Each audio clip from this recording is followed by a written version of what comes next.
Hi guys, welcome back to my channel. If you're new here, my name's Beverley and it is lovely to meet you. I hope you'll stick around. Today we are talking Once Upon a Time 7.7 and I'm slashing it, 8. These two episodes were put together back to back and now we're on 3 weeks hiatus. I mean, come on people, why have they got to do this to us every time? But yeah, 2 episodes in one, so I thought I would narrow it all down because frankly, talking scene by scene, I mean, I put out long videos, I appreciate that, and it's hard to pay attention. But if I went scene by both of these episodes, we would be here all day. So I thought I would just concentrate on my favourite character, who is Captain Hook / Rogers / Wish Hook, whatever you want to call him at the moment, while he's in the curse. Go for it, with all my love, if you can find a name for him. But I just love him, so I thought I would just concentrate on him and talk about him, because if anybody knows me well, they know that I'm passionate about Hook. I absolutely love him. And yeah, so let's get on with it, shall we? Of course, as always, there are spoilers ahead. Spoilers, spoilers, spoilers. So if you have not yet watched these 2 episodes, please go and watch them and then come back, comment, leave me things to discuss, because I have a lot of feelings about this episode and some of them are controversial. So let's get to it, shall we? So first of all, I loved finding out how the whole curse in this verse didn't happen. So the reason the Wish verse came into being is because Regina was stopped by Snow and Charming from putting out the evil curse, the original curse where we met Henry, the original one. That's what we're talking about. And that original curse was stopped by Snow and Charming stealing Regina's magic. And so she is adrift, and we come into these 2 episodes with a lovely scene of Hook rousing his men because he wants to leave in the hour. He wants to set sail on his little ship. See my anchors? It's because we're talking about Hook. See, always thinking. So Regina needs to escape. She needs to get away because Snow and Charming want to arrest her, and the people want her put to death. We know that because we've seen her get arrested by them in previous seasons. And so when I saw the little previews, I was like, how did he find out about the tower though? Does he just come again up? Does he just stumble upon it? Because he's Flynn now, isn't he? Yeah, from Tangled. Is that where we're going with this? I think so. I think he's Flynn. So how did he come to find the tower? And we find out in this first little scene that Regina wants to escape, so she's paying for her voyage on his ship by offering him the coordinates for a tower that holds enough magic that it can defeat the Dark One and he can get his revenge. This is all he needs to know. He just doesn't care. He's like, yeah, come on my ship. I'll take you anywhere you want. Give me the coordinates. Let's go. And so that's how it's all introduced. I really loved that. I missed his crew so much. I miss Smee. I love Smee. I do love Smee. So when we come to see Rogers in the now, not the flashback, he's with Henry a lot in this episode, which I really love. It gives me a lot of Captain Cobra feels, as we say on Tumblr. It gives me a lot of feelings. It makes me feel like even though they aren't awakened, even though they don't know that they are stepfather and son, they still have a connection, and I really like that. I really love that Henry's reaching out to Hook, to Rogers, in a time that he is really depressed. He is struggling because he wants to solve this Eloise Gardner case. He wants to find this missing girl. At this point, we don't know why he's so obsessed with her. We don't know the connection. We don't know what it is. But we do know that he is struggling. We can see it in his face. We can see it in everything that he's talking about, everything he's saying. It's coming out that he's depressed and he's struggling. Now, this guy, I have a lot of feelings about. I could talk all day about Hook, so I need to be careful. But I really feel for him when he finds out that Eloise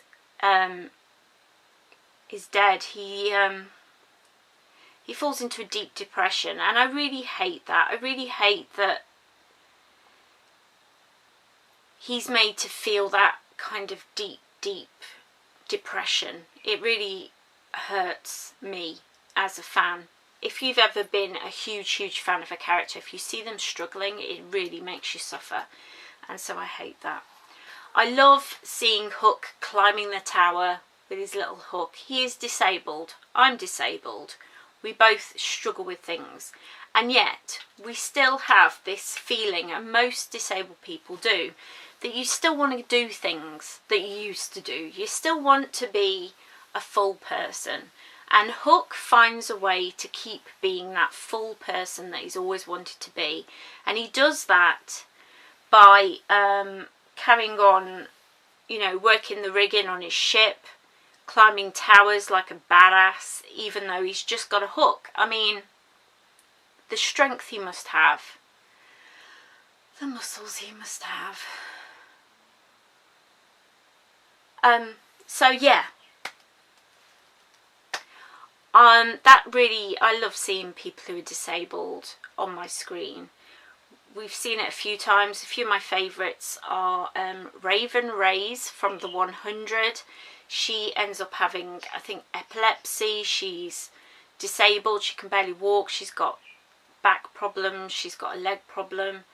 We see Felicity in Arrow. She ends up in a wheelchair. She ends up being cured, which slightly disappoints me. But she's in a wheelchair for a while.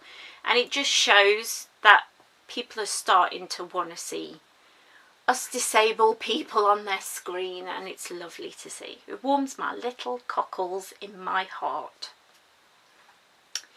So, cocky Hook flirting away with Rapunzel really got me smirking. I loved it. I absolutely did, because when you see him, what I love about him is he flirts in a different way to the Hook that we know. He's got different experiences, because in that moment that Snow and Charming defeat Regina is when Wish Hook and the Hook that we've known for the past 5 seasons split. They're not the same person anymore. They've got different experiences, different things have happened in their lives. And so he's slightly different. He's got a different kind of swagger to him. Do you know what I mean? He's got a different swagger, and I love that. Props to Colin. He's amazing. So, yeah, it really made me smile. When we see Rogers again, I hate that Rogers is not as cocky as he was in the scene before. He's in the curse now. He's completely lost. He needs Alice's help, and he goes there with Henry. I don't know why. Perhaps he thinks having somebody younger with him will help bridge a gap, get him, you know, or he's not a police officer, maybe she'll talk to us. He needs information about Eloise, and he gets this idea to go to Tilly/Alice. But she won't talk to him, she won't help him because he's a police officer. And it's not him who convinces her, it's Henry. And that's when you really see the difference. Rogers is depressed, he's spent a lot of time on his own. In previous episodes he's explained that he doesn't do anything but sit and read this book. This drawing book that Eloise had. And it really makes my heart just bleed for him. He's such an amazing guy, and I just want to give him a hug. Can I give Rogers a hug, please? Because, oh, it's awful. I really miss Hook and Smee. I love that they've teamed up. They're going to get to the garden, the witch's garden, and they want to kind of find this flower. And it's Smee that he trusts. That's his second in command. In every version that we've seen, even in like Hook the movie with Dustin Hoffman, even in there, Smee is his right hand man. It's who he trusts. And so I love that scene where they're working together. I love him singing. Oh, there's so many times where he sings in this, and Colin's voice is just like velvet. It makes me melt. So I get very melty in this episode. So Hook sings, and I just went all into like a little puddle of just feels and just emotion. I mean, come on, that guy's voice. Oh, who could help but just melt a little? Probably people who don't like Hook, but I melted. So he feels so responsible. He hears that Eloise is dead. She died in a car crash, and that's when he falls into a deep depression. He turns away from Henry and Alice Tilly, and he walks away. He buys a drink. He's an alcoholic. He hasn't drunk for a while, but he buys a drink. That's how much this affects him. And he sits down on a bench and he's going to drink, but he doesn't. This is huge. Every time we've seen Wish Hook in the past, he's been drunk. Every time. He's got a massive beer gut because all he does is drink. And he just doesn't care about anything anymore. We don't know. He falls into this awful depression, and I suffer with depression. And so seeing one of my favourite characters suffering with depression really touched me. I love seeing that on screen, depicted in such a way that... So, he doesn't drink though. He puts the drink down, and because he puts it down, he spills some, and he finds out that that piece of paper is a lie. They've forged it somehow. I don't know how, because that little book thing has not been out of his sight. So I don't know how they did it. Must be magic. So Eloise isn't dead. So where is she? We know Eloise, well, we think Eloise is not Gothel. We think that. So she must be Rapunzel, right? So Rapunzel is somewhere in this world, in this land. She trapped Gothel in the tower and escaped. We know that. So she survived her time with Gothel, and in this time she's out there somewhere. So it could be that Hook is going to get a love interest, and it's probably going to be Rapunzel. We've not yet met the actual Rapunzel. Of course, the Rapunzel that we met in the tower was Gothel, and I didn't like her. I'm assuming the actress is going to play her differently when we do get to meet her, because it's a different... And next we see Hook sleeps with Rapunzel, but it's not Rapunzel, it's Gothel. Okay, I'm going to talk about rape. I am. It triggers people. Skip ahead if you struggle with people talking about rape. I'm sorry, but Once Upon a Time has done it again. In season 1 we saw Graham. I loved Graham, the huntsman. And he was under the spell. He had his heart ripped out by Regina, the evil queen. And she made him think in the curse that they were together. So every time they slept together, he wasn't giving full consent because he was under a spell or drugged. If you're going to put it into real life situation, he was drugged. So Regina drugged him and raped him. She didn't have a good heart then. It's not the same Regina as we know now. But I will say it was never brought up in the show, and a lot of people never even thought of it as being rape. They just didn't. And the same thing happened here. Hook is misled. He thinks he's sleeping with one person, he's actually sleeping with somebody else. So he hasn't given full consent. He didn't give consent to sleep with Gothel. He wouldn't have. Because when he finds out what sort of person she is, he wants nothing to do with her. She offers him the chance to go and get his revenge, that thing he's always wanted, and he doesn't take it. Because she's evil, she's this horrible person. He would never have given consent to sleep with Gothel. We know that. So, he was raped. And once again, it is not brought up. It is not, the ramifications of that and the way that that affected him is not brought up. Maybe that's why he became a full alcoholic. Along with everything else that's happened to him, it's not surprising that his alcoholism would have come back. And it might be why he's depressed. You know, even in a curse, you're never going to get over something like that. I do want to hear your thoughts down below. Did you think of it in that way? A lot of people haven't realised that that happened. A lot of people don't think that men can be raped. They can.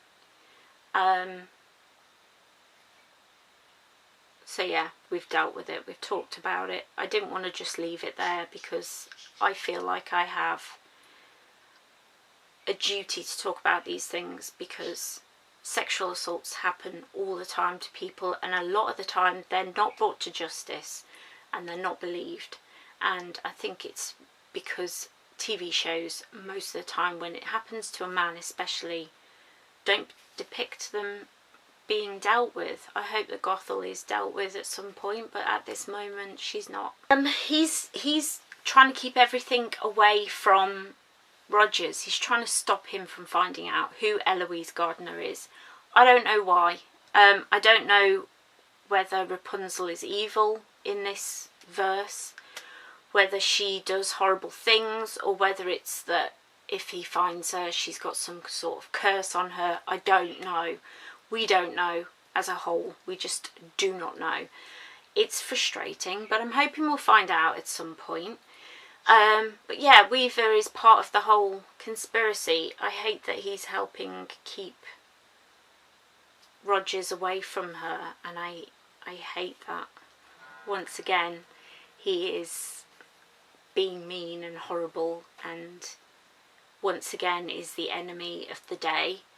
But I hate Gothel. She raped Hook to make a baby that was part of her bloodline so that she can escape. She doesn't care about the baby. She doesn't care about Hook. It could have been anybody. If Smee had climbed up into there, I'm sure she... Maybe not. I don't know. Maybe. I can't imagine Smee smelling very nice. You know? He's a pirate. Never seems to take that hat off. I don't know. Could be wrong. So Rapunzel is not dead. We find out that she trapped Gothel in the tower and she escaped. So as far as we know, Rapunzel or Eloise is out there alive somewhere. I hope we get to meet her soon, because it is driving me insane. I need to know everything about her, because I need to know that she's not as cold as Rapunzel was when we met her and it was Gothel. Do you know what I mean? I need to know that she's going to be nice and that she's going to fall in love with Hook and live happily ever after. That's what I need to know. Yes. Now, yeah. I did say in the last video that I was planting my mast in the Hook and Alice ship. I still am, because they are true love. He did give up his ship for her. So, but obviously he's the dad, we found out in this one, because we didn't know that last week. I have new ships. I shall explain. So, Rogers, we see them... No, sorry. Hook has the opportunity to leave with Gothel. She's broken the spell that's on her by having the baby, and she wants to leave. And she says to Hook, come with me, I'll help you get revenge, I promise. I left you a petal, you'll be able to get revenge. And he says no. And the reason he doesn't leave is because he has the same childhood that our Hook that we know had. And so we know that his mother died when he was young, and we also know that his father sold them to another ship as like cabin boys, him and Liam, and they were just left one night. They went to sleep and they woke up and he was gone. So he knows how it feels to be left by a father. He knows how horrible that is. And because of that, he doesn't want his daughter to go through that. And that really just, oh, I mean, he's a pirate, he's mad for revenge, but he's still that lovely Killian Jones that we all love. And so he gives up his ship. He goes to Smee and he says, you know what, have it. Have my ship, go with luck and love. I'm staying here.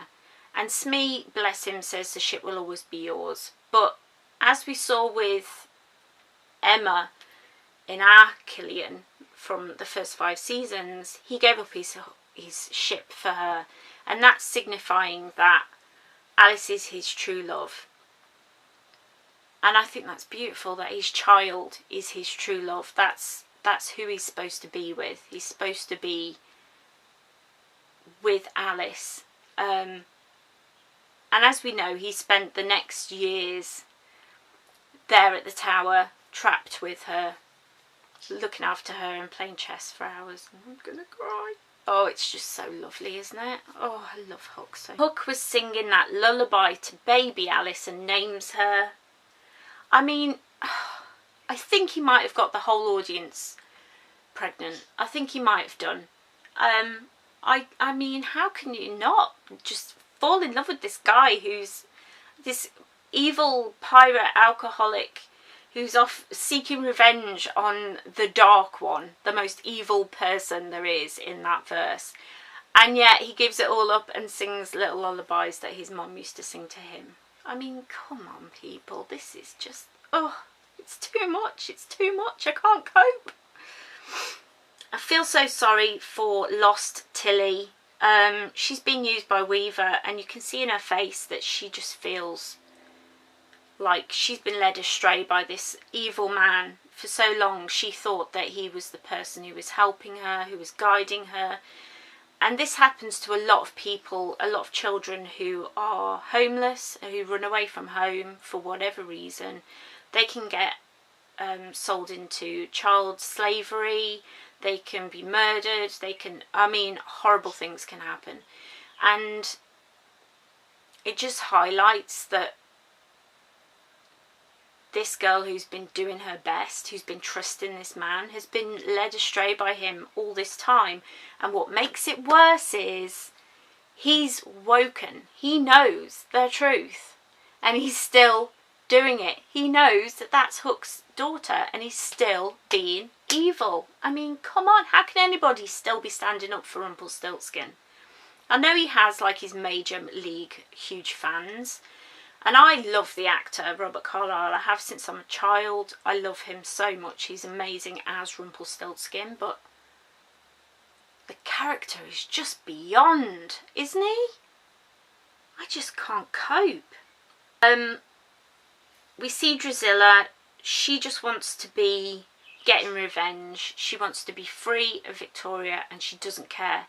When we see her in the flashbacks with Henry, when she's going to poison his heart, when we see her with Victoria, she's completely blackened her heart now. She just does not care about anyone. She's so much like Regina, the evil queen, and we saw her in last episode that Regina was trying so hard to help her and to save her, and it just didn't work. I love Drusilla. I never liked the evil queen, probably because of what she did to Graham. It wasn't a good start, season 1, for a character to rape another. But I think, yeah, I just never quite got over it. But I came to love her because Robin helped her to heal. And can we have Robin back? Can we have him back, please? Please, can we? Yeah, I just love them so much. And I'm so, yeah, I love them. I hate that Hook finds out that the tower that Rapunzel was in, that Alice was in is in ruins. At this point, for some reason, for whatever reason, we don't know what that is at this point in the episode, he hasn't been with Alice for a long time. They've been travelling separately. Alice even says she's been to Wonderland and elsewhere. So she's been everywhere. We don't find out why at this point. But that look on his face when he hears that the tower's in ruins. Because at that point, as she's saying that, it could be that his daughter's dead. He doesn't know. He doesn't know what happened to her. And then, of course, we find out as Alice comes into the scene that their hearts have been poisoned by Drusilla. And so he cannot even touch her. He can't hug her, nothing. Because if he does, I think he dies. Something happens. And Drusilla even tricks Alice into thinking that's been cured and that she can touch him, and that poisons his heart. I mean, how low can you go? Limbo down, Drusilla. Keep going. I mean, come on. We need to know also why Gothel has this fixation on Hook. I mean, even she brings a cake to Rogers to say thank you. What's in the cake? What could she be doing? Could she be trying to poison him? I mean, at this point, we don't know. We probably never will know what she was planning, but she's got a thing for Hook. I mean, I don't know what it is, but did he do something to get revenge on her? Or is she afraid that he's going to get revenge and so she wants to stop him before he can? Maybe so. I don't know. So I gotta say, I love the Wishverse version of Wonderland much more than the version we saw in the spin-off. That Wonderland is how I picture Wonderland. To have crazy mazes that you can't solve and tea parties randomly in the middle of it. You know, just madness, just craziness happening. That just really lifted my heart. I just loved that. And the fact that I think we need to take a moment, because Alice explains in this scene to Ella why her mother didn't come back to her and why they separated all those years. And then she says, we were all having a tea party when we got attacked by a Jabberwocky. I was the only survivor. And on the table is the Mad Hatter's hat. So Wishverse Jefferson is dead. Yeah, I was starting to have all these ideas and thoughts and ships. That was my ship. It was Jefferson meeting Alice, maybe, and then falling in love and living happily ever after. I hope that it's not going to happen. All my ships in this verse, in this version, are not sailing. I'm not happy about it. I might have to write a strongly worded letter to somebody. So I'm thankful that Regina talked Rogers into giving Tilly a chance, into understanding where she's coming from, that she was just trusting the wrong person, and to give her a chance to trust in him. It's really important. I just loved that. I loved it so much, and I'm so grateful that she's given them a chance to meet together and to get together again. I'm also incredibly grateful that she got rid of that cake before he had a slice. I mean, what was in that cake? Could it have woken him up? Does she want him woken? Is it going to kill him? Is it going to reignite that poisoned heart? I mean, who knows? It could be anything. And it really, really bugged me. I was like, what was in the cake? What was in the cake? What do you think was in the cake? Come on. I know you've all got your theories going on in your little heads. So I hate Weaver refusing to admit he's awoken to Regina. I know this is going to be Hook-centric, but I have to just acknowledge the fact that once again he's turning down a chance, an opportunity to work with Regina, who became a good friend of Belle.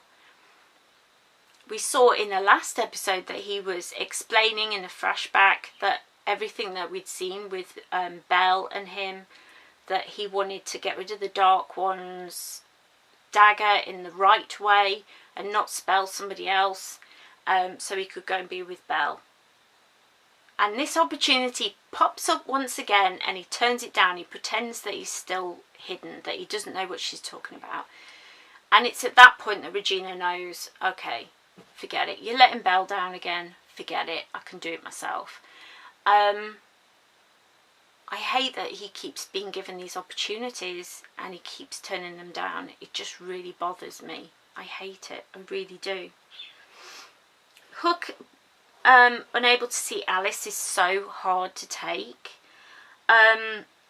Somehow they must have cured the poisoned heart spell, because in the curse, Rogers and Tilly do touch. They are together, they do talk, and they spend time together. So that confuses me. It's like, when did they get rid of that spell? And wasn't he dying at that point, back in the flashback? Or did I miss something? I did watch these twice. This was the second time watching it, and I still didn't catch that. So if you know how that spell on his heart was lifted, or if you think it's going to be in a future episode, let me know down below in the comments. I love chatting about these things.